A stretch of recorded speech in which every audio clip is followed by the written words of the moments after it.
Assalamualaikum warahmatullahi wabarakatuh.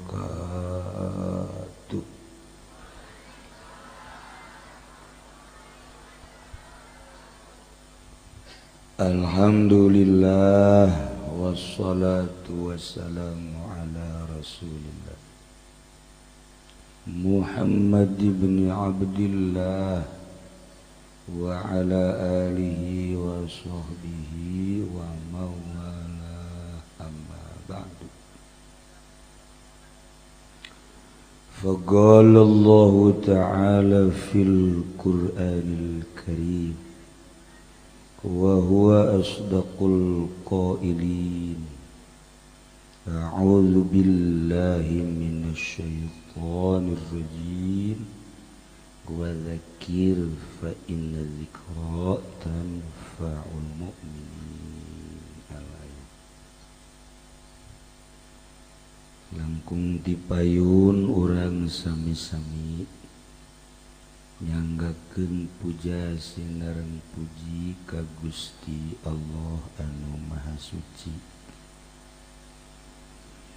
Parantos masihan tina rupa-rupa nikmat ka urang sadayana, terutama nikmat anu kacida pisan ageungna nyaeta nikmat iman sinareng Islam. Shalawat sinareng salam mugia dilimpahkeun ka junjunan alam Kangjeng Nabi urang, Kangjeng Nabi Muhammad sallallahu alaihi wasallam, katut ka para kaluargina oge ka para sahabat-sahabatna rawuh para tabi'in asbat tabi'in. Al-mukarramun para alimil ulama, para asatid, para tokoh masyarakat, bil khusus tamu-tamu anu ti tebih aya anu ti Balaraja. Saya kenalkan seorang ahli batu.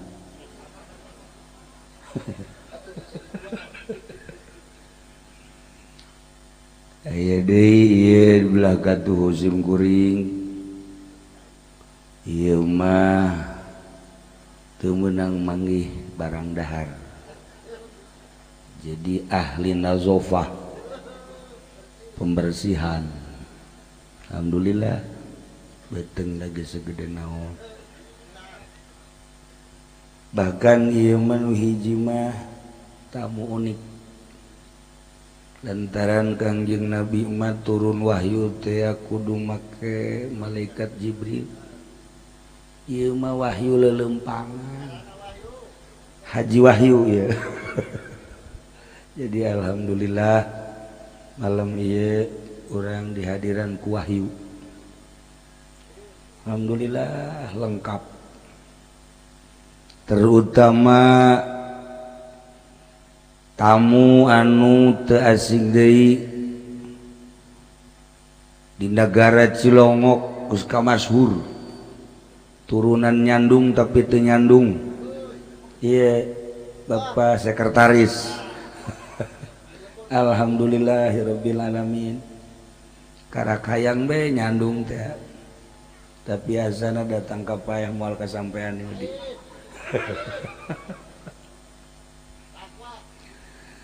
Kalayan inayah ti Gusti Allah, alhamdulillah malam ieu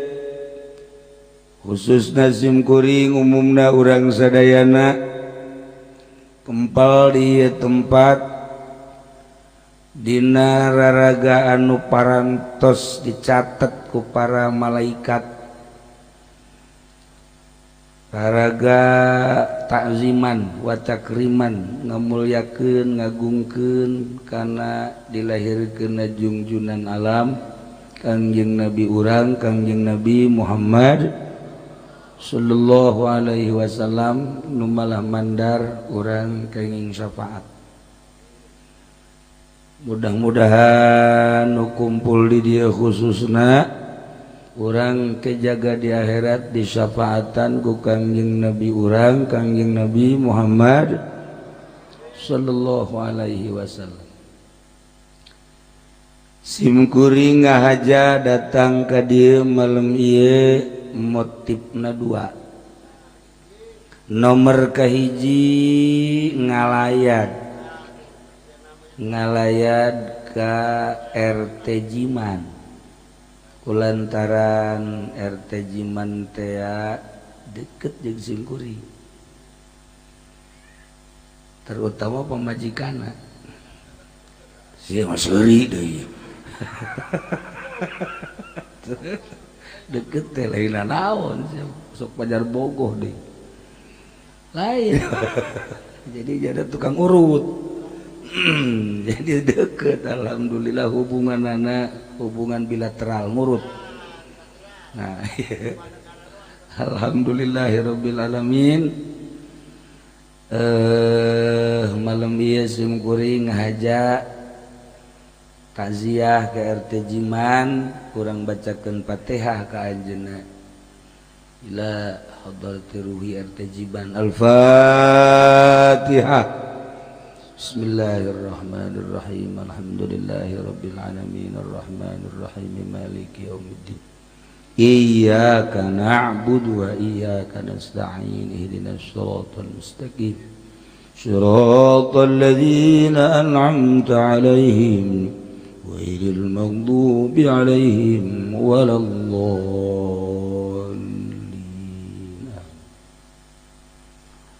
Nomor kedua orang maulidan patali jeung iman urang ka Allah iman urang ka Kangjeng Rasulullah Muhammad sallallahu alaihi wasallam ku iman ka Kangjeng Nabi sanajan penting bari tiris jam 12 kurang saparapat masih kedeh diuk ieu tanda iman tanda cinta lamun teh cinta ka Kangjeng Nabi titah diuk di dieu jeung moal daek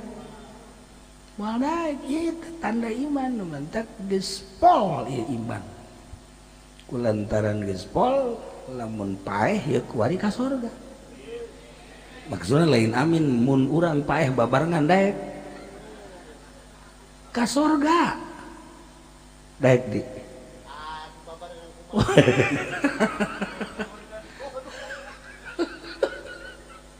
kuari bagieu dibere umur 5 tahun deui tapi can karuhan ka surgana jeung kuari mun paeh ka surga daekan kuari teh daekan ke Jibat saya ngajawabna dek daun tuh panjang-panjang umur maksudnya hayang naon tuh kan Kangjeng Nabi diciptakan ku Gusti Allah ternyata orang jadi sabab kana ayana dunia cek Gusti Allah laulaka lama khalaqatul aflak lamun teu aya anjeun Muhammad lamun teu aya anjeun Muhammad kula moal nyieun jagat raya mun eueuh Kangjeng Nabi moal aya Haji Rusdi mun eueuh Kangjeng Nabi moal aya Haji Adang mun eueuh Haji Rusdi moal aya Bijam Sinah Bijam Sinah tah ieu kusabab ayah Kangjeng Nabi ayalah langit ayalah bumi ayalah urang nu paling indah ayah sorga jeung ayah neraka justru Kangjeng Nabi diutus ke alam dunia teh inna arsalnaka syahida wa mubasysyiran wa nadhira wa da'iyan ilallah wa sirajan munira wa da'iyan ilallah biidni wasrajam munir. Mantep teu wauh jeung Kangjeng Nabina jarakna ge jauh ke Madinah teu wauh ka Kangjeng Nabi mah mulya urang mah hina tapi sinar Kangjeng Nabi ya Allah ieu nyorot ieu ka lembur ieu kasorot Masya Allah cek kula ieu karasep ieu karasep ieu garelis malam ieu balik mah jarore deui jarore ieu sabab ieu bakal sorot ku sidar Kangjeng Nabi malam ieu jadi geulis tadi kita ditaya awe dangtung di ditu caka jerus si geulis amat asli mah jore di lantaran kasorot ku sinar Kangjeng Nabi jadi geulis. Nah malam iya banget ya sebenarnya mah banget asli apa lain sih di kadang udah karucem kia ya bangsa banget kredit kajen gue kemana iya ya tapi kasorot ku sinar Kangjeng Nabi kan tadi dibaca anta syamsun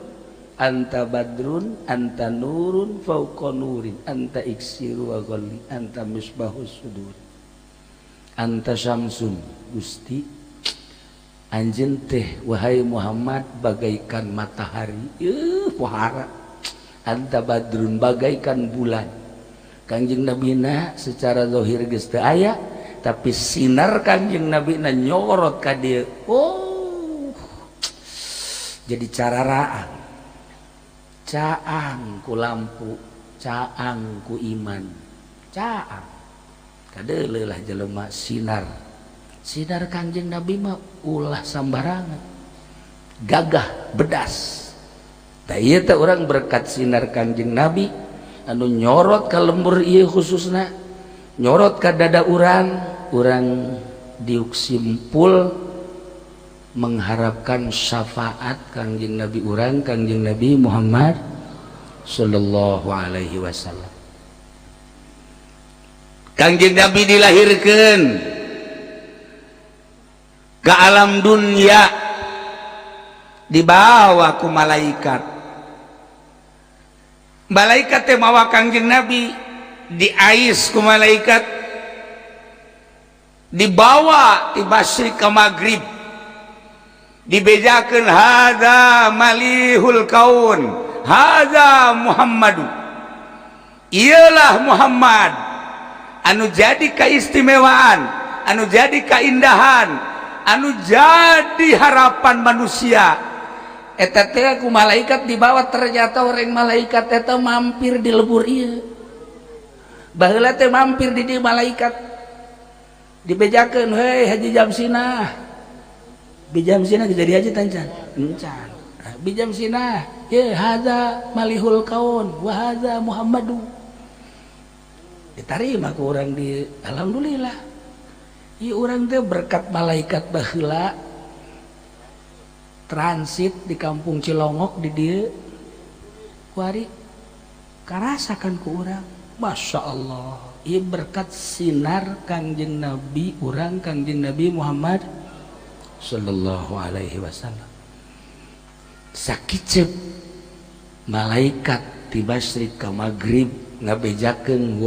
bahwa ieu teh malihul kaun ieu teh hadza Muhammadu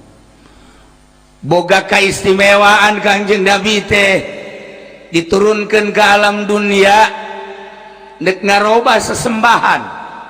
nu tatadina sesembahan teh ka batu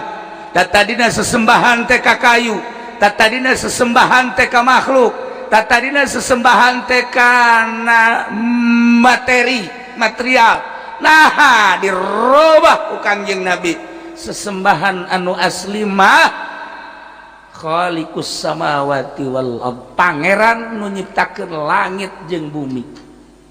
dirubah ku Kangjeng Nabi atuh ngarobah sesembahan teh teu sambarangan Abu Jahal tereaksi dek ngabunuh Kangjeng Nabi kafirin musyrikin teh senang sesembahanana dirobah lantaran cek manehanana ieu pangeran sakieu buadena ge hararese bae komo pangeran teh kadeuleu pangeran teh ieu Uza ieu Lata ieu Manat buleude pangeran teh ieu ribut bae di alam dunia pas ini politik pas ini ekonomi pas ini budaya pas sini jeung tek-tek bengek sakit ge pangeran teh gede komo pangeran Muhammad teh kadeuleu eta boga pikiran teh kos karar itu Masya Allah. Tapi di Cilongok bang geus teu boga pikiran kos kitu iman iyalah hebatna urang langsung iman bae Allah maha pencipta langit bumi serta eusina urang teh kudu hese-hese iman. Kanjeng Nabi teh diangkat jadi Rasul utusan Allah, Nabi nu diangkat jadi Rasulullah. Urang mah teh hese deui iman. Mantap lamun di akhirat teh ka surga mah nya. Ka surga urang lantaran iman ka Allah, iman ka Kanjeng Rasulullah Muhammad sallallahu alaihi wasallam. Nah iyalah Kanjeng Nabi dakwah di zaman Kanjeng tepikeun ka ayeuna teu eureun-eureun dilanjut ku para sahabat ku para tabiin ku atbat tabiin dilanjut ku para ulama-ulama alhamdulillah tepi ka ayeuna mantak sing hade iman urang ka Kanjeng Nabi sing hade pelakeun di jero hate bukakeun hatena teh mun aya peso mah sesuaikeun heula ya jeung iman asupkeun ka dieu teh ka tutupkeun deui kan mantep. Jadi ulah pudar iman teh di jero ieu. Ya Allah ya Rabbi. Nah, ieu Kangjeng Nabi diutus ke alam dunia jadi rasul, diangkat ku Gusti Allah ngabogaan mukjizat. Mukjizat anu nomor kahiji nama Al-Qur'anul Karim. Geus lamun urang talar Quran berarti eta geus lain jelema leutik. Atawa ulah saquran lah loba teuing saquran mah. Yasin we Yasin lain jelema sambarangan kudu cenah Kiai Yasin mah panjang teuing tabarok atuh tabarok ge cenah panjang teuing Kiai teh mah amaya tasaalun eta deui cenah carang geus batu sabihis sabihis ge cenah panjang teuing ieu mah udah nu talar rasana ieu talar nah ieu beta kulhu dah ieu kulhu lain sabarang eta mukjizat. Kulhu teh mukjizat geus lamun urang talar kulhu eta bae dibulak-balik. Lamun urang maca kulhu dibulak-balik ulah loba-loba 200.000 bae. Tuh sia mah jubeu bae. Maca Quran mah kulhu. Baca kulhu 200.000 haram ka neraka. Atakah ngaranna? Bentak siapkeun tasbihna. Asal peting jam 12 hudang mandi wudu salat langsung baca kulhu datang ke subuh ngomong doang ya menang tilu heuh aya bae 200.000 jelema nu maca kulhu menang 200.000 saumur hirup moal ka neraka. Nah dibantak oleh-olehna urang malam ieu nya malam ieu ibu oleh-olehna bapak geus bae maca kulhu salila hirup 200.000 catet sapeting misalnya menang 50 catet di lawang 50 keisukan 50 keisukan deui turun lantaran tunduh 20 itu karak 120 malam kaopat tunduh 10 asana jangka paeh mah teu anggeus ieu mah 200.000 haram ka neraka. Ya Allah ya Rabbi. Jadi sanajan ka neraka moal panas. Itu mah gara reheng kabeh. Anu sejen mah gara reheng. Haji Rusdi mah basa we di jadinya mah di neraka ge nasbeh bae. Kieu belain amin heuh. Di neraka ge nasbeh. Tiis ditaranya kok Mendi kunaon sih bisa jadi tiis dia berkat di dunia maca kulhu 200.000 jadi teu panas dek ngabuktikeun bahwa neraka teh seuneuna eleh ku kulhu 200.000 Masya Allah geus jeung urang Cilongok mah teu kudu salat maca kulhu bae 200.000 terus ulah sholat ulah naon kulhu bae itu salah goblok tetep sholat dan baca kulhu 200.000. Nah kuari diniatan di jero hatena hendeuk baca kulhu 200.000 tulis tadi lawang Cilongok ge loba tulisan-tulisan kan hutang tulisan hutang iya buat tulisan baca kulhu ya Allah ya Rabbi mantep guys oleh-oleh muludan guari urang siapkeun tasbih siapkeun rencana di jero hate salila hirup urang maca kulhu sabaraha lobana 200.000 lah saeutik 200.000 saeutik 200.000 mah tapi coba ge laksanakeun Bismillahirrahmanirrahim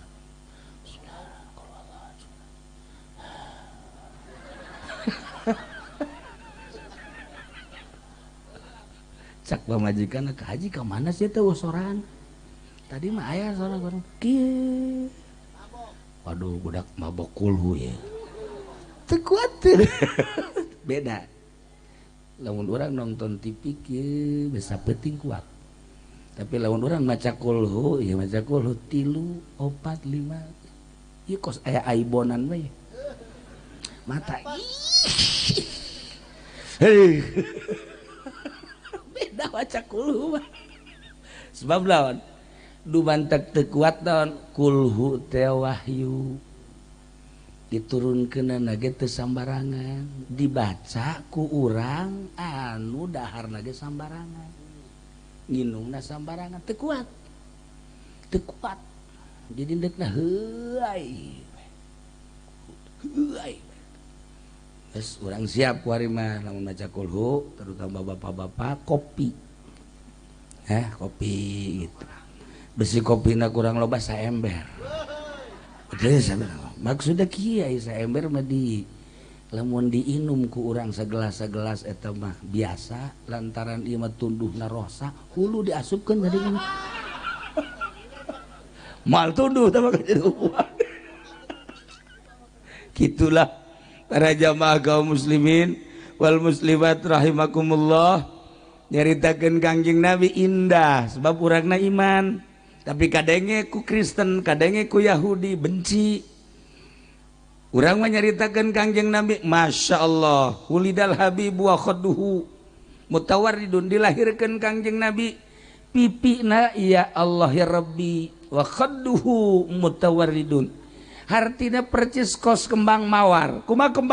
kembang mawar teh putih tapi aya beureum disebut beureum tapi aya putihan Masya Allah etalah pipi Kangjeng Nabi begitu lahir teh percis kos kembang mawar khadduhu mutawarridun dideulina ge resep mantak awewe kuari nurutan dimiti dibersihan heula terus dibersihan aja make hideung heula bola aju ka dina terus ke mulai di beureum-beureumman gitu aja loba teuing beureumna kos utas ditinju ku Muhammad Ali tak iya hayang bagus seperti Kangjeng Nabi ya Allah wan nuru min wajanatihi ya tahu cahayana anu luar biasa ilah kelahiran Kangjeng Nabi mun dicaritakeun eta hubibal wulidal habibu nu tadi dibaca teh Allahu li ni'mal wali sallu ala hadzan nabi Muhammad wulidal habibu wa khadduhu mutawarridu wa nuru min wajanatihi yatawaqqadu terus panjang ka dituna ieu mah hiji bae tah kana mujizu yusufin ikomisihi itu udah naon nu talar imah budak dibawa ge ta Allahizal mauludu minhu azyadu Kangjeng Nabi dibere mujizat lain sakadar mujizat-mujizatan mun dicaritakeun mujizat Kangjeng Nabi urang bakal tercengang ieu mah Kangjeng Nabi Yusuf baheula dibere kahebatanana teh kasep kasep loba jelema awewe nu neuleuk Kangjeng Nabi Yusuf ku kasep-kasepna keur lapar jadi seubeuh gering neuleuk Kangjeng Nabi Yusuf cager di Cilongok jelema anu cager neuleuk Haji Rusti gering dibalik ieu neuleuk Kangjeng Nabi Yusuf teh cager kahebatan wajah Kangjeng Nabi Yusuf ibarat samangka dibelah dua, sabelah ku Kangjeng Nabi Yusuf, sabelah deui ku urang kabehan. Untung aya irungan ge urang. Untung aya halisan ge urang. Kangjeng Nabi Yusuf mah sabelah ku sorangan. Geus moal aya dua Kangjeng Nabi Yusuf mah kasepna. Tapi kasepna membawa fitnah. Kangjeng Nabi mah kasep tapi membawa damai. Kangjeng Nabi Yusuf mun dicaritakeun fitnahna datang ka dibunuh bebejana ku dulurna. Geus dibunuh padahal mah henteu. Diangkat di sumur, dibalangkeun ka sumur, dijual jadi abid. Geus kitu terus dibeli di kerajaan. Dipakai kahayang deui ku Siti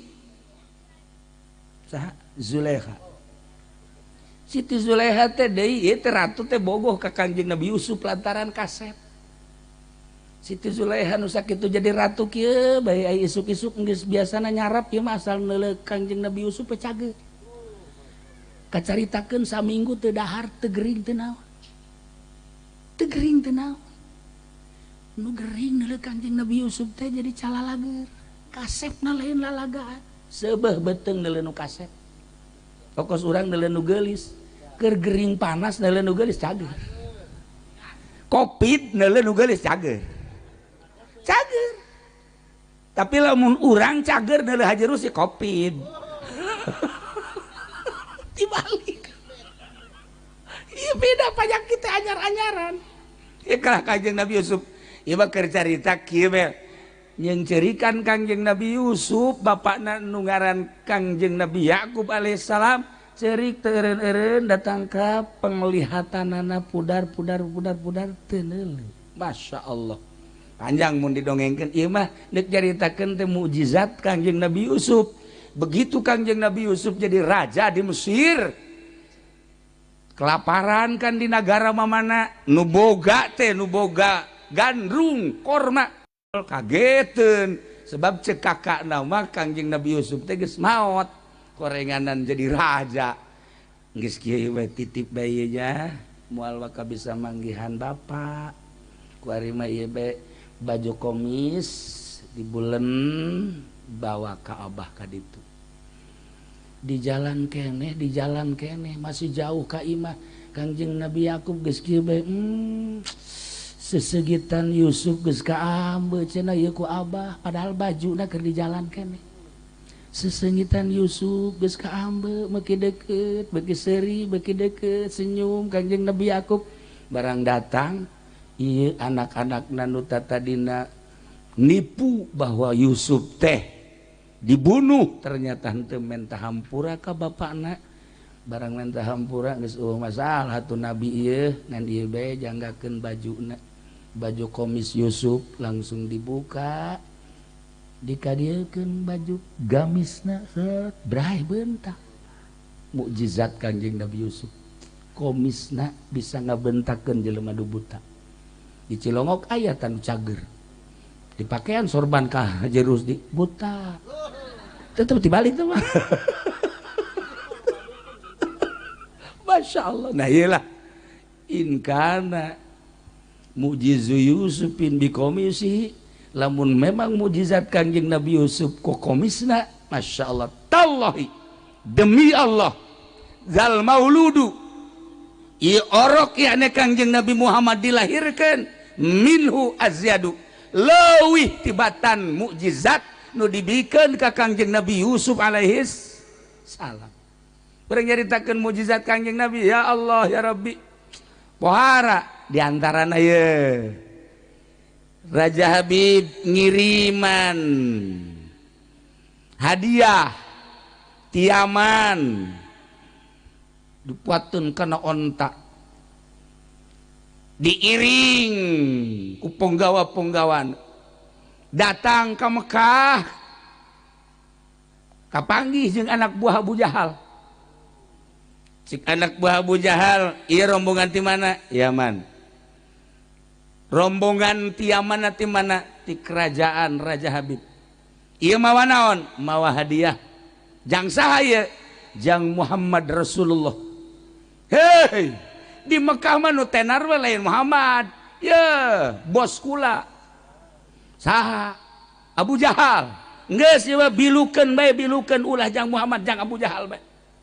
ih kula mah dititahna ge ieu teh tuh ti ditu teh jang Muhammad teu bisa Mekah mah nu ngageugeuh Mekah kepala suku Mekah Abu Jahal bilukeun jang Abu Jahal bae teu bisa cek beuna ieu mah jang Muhammad bae ribut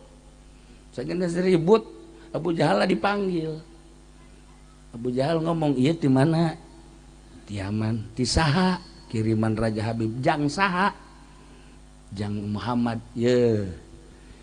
ieu ngaranna Abu Jahal nu ngageugeuh Mekah enggeus ieu mah jang kula teu bisa cek anu ngirim cek nu dikiriman tetep ieu mah jang Muhammad bae ayeuna ribut sanggeusna ribut utusan Kangjeng Nabi datang ka dinya kuari mah kieu bae cek Kangjeng Nabi ulah hese-hese isuk urang kumpul kabeh engke urang tanya onta lamun eta onta ngomong na jang Abu Jahal los jang Abu Jahal tapi lamun eta onta ngomong jang Muhammad berarti jang kula siap dah Abu Jahal siap isuk urang kumpul hadiran ku seluruh Arab seluruh orang Arab jadilah isuk teh kira-kira bangsa jam 8 ieu teh dek nanya onta boh eta Abu Jahal langsung begitu boga perjanjian gitu langsung datang ke pangeran Lata wayahna tuh kuari mah ulah cicing bae ngomong ye ulah ngisin-ngisin Abu Jahal coba tuh mere penerangan isuk onta mun ditanya ku kula supaya bisa ngomong wahai pangeran Lata pindah deui nyana Uza kula nyembah ka maneh teh ieu teh geus sabaraha tahu haju diminyakan bae teu eureun-eureun malah make purupuyan geus sagala rupa heueuh ieu geus hayang kue bolu-bolu nu mana ge kan dibikeun wayahna isuk mun kula nanya onta wayahna coba onta supaya ngomong pindah deui nyana Manat ieu pangeran nu tilu nu mana bae atuh coba ulah cara ricing bae atuh cekiana ih ku aing disembah sia cicing bae aya nu ngintip goblok da Abu Jahal kono nyerekanan pangeran jadi Abu Jahal teh minta perlindungan ke pangeran ada guys isuk benar-benar kumpul di hadiran ku ribuan manusia pihak Kangjeng Nabi jeung pihak Abu Jahal langsung Abu Jahal dipanggil coba Abu Jahal onta supaya ngomong nu jelas ieu ti kiriman ti mana jeung jang saha coba Abu Jahal langsung ka hareup onta kunyana diusapa onta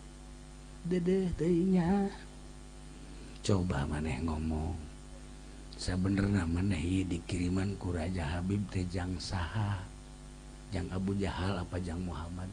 onta kieu cak Abu Jahal teh coba ngomong ulah ngomong atuh ngomong cenah teh diusapan deui ku Abu Jahal wayahna coba ngomong maneh teh ieu teh dipuatan hadiah sakieu lobana jang Muhammad apa jang Abu Jahal sih ieu Abu Jahal ieu teh tokoh Mekah ieu teh kepala suku Mekah wayahna coba ngomong coba di hadiran ku kabehan dia nu ngaromong kieu bae ngomong moal di onta besi ngomong doang eta onta ulah hohoan ngomong terus we diusapan deui di jam 8 datang ka jam 12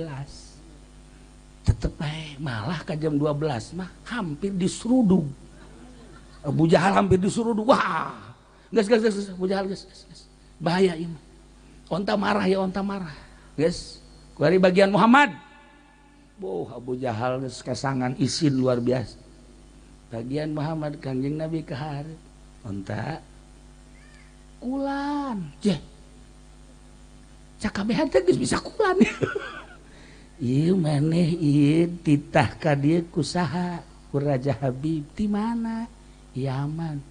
maksudnya ieu babawaan teh naon? Ieu hadiah. Hadiah jang saha? Jang anjeun wahai Muhammad Rasulullah ngomong onta. Onta ngomong, Masya Allah Karim. Karak jelema kabeh kaget lantaran Kangjeng Nabi bisa ngomong jeung onta, ngobrol jeung onta. Haji Rusdi mah awewe ge ditanya teh ngomong. Eta kurang hadiah puji eta. Hadiah maka ini roa itu ada asar. Atuh jangan wata danya awewe teh dek ngomong ka onta. Pernah nyana ngomong ngajakan ngobrol ka ucing digegel. Nah iya para jamaah kaum muslimin wal muslimat rahimakumullah, eueuh jalan datangkan teh iman ka Kangjeng Nabi sebab Kangjeng Nabi ti mimiti dilahirkeun anage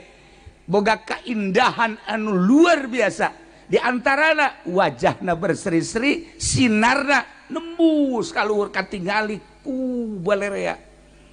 Aya sinar naon si ieu? Aya sinar naon sih padahal mah Kangjeng Nabi dilahirkeun sinarna mencuat ka luhur. Aju mujizat-mujizat tadi antarana tadi onta bisa diajak ngobrol. Iyalah in kana mujizu Yusufin bikomisi lamun bae mujizat Kangjeng Nabi Yusuf dengan komisna bisa nyagerkeun mata nu ngaran bapakna. Tallahi demi Allah zal mauludi ieu orok yakni Kangjeng Nabi Muhammad minhu azyadu leuwih tibatan eta dibawa ku Kangjeng Nabi hadiah teh sageus dibawa ditinggali ku Kangjeng Nabi, Masya Allah ternyata emas segede kieu lain hiji 40 segede kieu. Di samping emas perak deh dibawa ku Kangjeng Nabi ka Jabal Abi Kubais. Ku Kangjeng Nabi diburusutkeun da emas kitu kene sutra-sutrana. Cek Kangjeng Nabi, wahai emas, wahai perak, wahai pakaian-pakaian sutra, anjeun teh dikirimkeun ti Yaman jang kaula. Kula nampak bunga ku ayan hadiah tapi kula teu ngabutuhkeun karena emas perak jeung pakaian kos kieu ku ayana sakitu ieu mah lain jang pakaian dunia engke ieu mah di sorga. Maka wayahna wahai emas wahai perak wahai sutra maneh saat ieu keneh berubahlah menjadi kesik-kesik jeung pasir-pasir harita keneh menjadi pasir. Lamun kanyawan ku Haji Rusdi ya atuh naona pugu urang mah keusik hayang jadi emas. Ya Allah ya Rabbi ieu kunaon emas jadi keusik teu hayangin Kangjeng Nabi mah lantaran emas mah engke di sorga mah urang ye lawangna emas cecekelna emas kursi emas segala rupa emas kuari mah aya kan di dieu ge emas tono tah mah urang Brebes tah mah tah ieu lah di sorga engke mantak di dunia ulah hayang mewah-mewah engke di sorga urang mah iman ka Allah iman ka Kangjeng Rasulullah hayang naon engke di sorga geus deukeut sorga teh geus deukeut di hareupeun urang kanyahoan sorga geus deukeut tanyakeun ka RT Jiman pae heula tanyakeun ka RK Patin nya mah geus datang deukeut sorga teh deukeut di hareupeun urang asal dicabut nyawa urang geus ka sorga. Urang mana meureun urang mana meureun belas euy sia ya sia mah bagian ka ditu kanu kaencapan. Tah ieu para jamaah kaum muslimin wal muslimat rahimakumullah eueuh jalan jang teu iman ka Kangjeng Nabi lantaran Al-Qur'an geus ngajelaskeun eta lah mukjizat.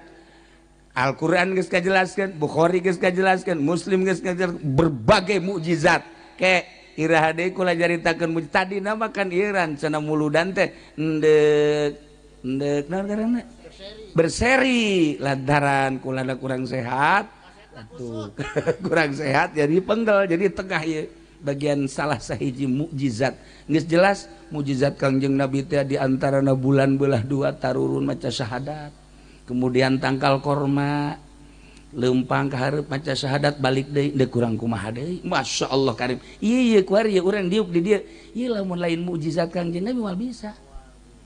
hayang nyaho mukjizat ieu tah urang ieu kuari teh keur ngarasakeun mukjizat begitu Kangjeng Nabi lahir ya Allah ya Rabbi jukut jararadi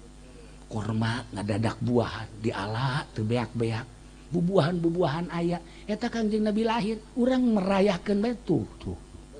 cau sok bade naon itu ieu ngarayakeun sakigi ngarayakeun doang komo lahirna Kangjeng Nabi terus geus kieu bae cau nu mana ini berkat tuh kan kelahiran Kangjeng Nabi dirayakeun dalam bae geus tara rimbul masyaallah karim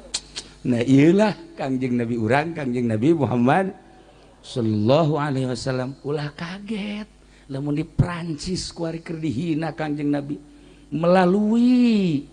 film-film kartun henteu aneh emang Kangjeng Nabi mati baheula kos kitu moal kanyahoan gedena lamun eueuh nu ngahina kiai moal kanyahoan gedena lamun eueuh nu ngahina wali moal kanyahoan walina lamun eueuh nu mencaci maki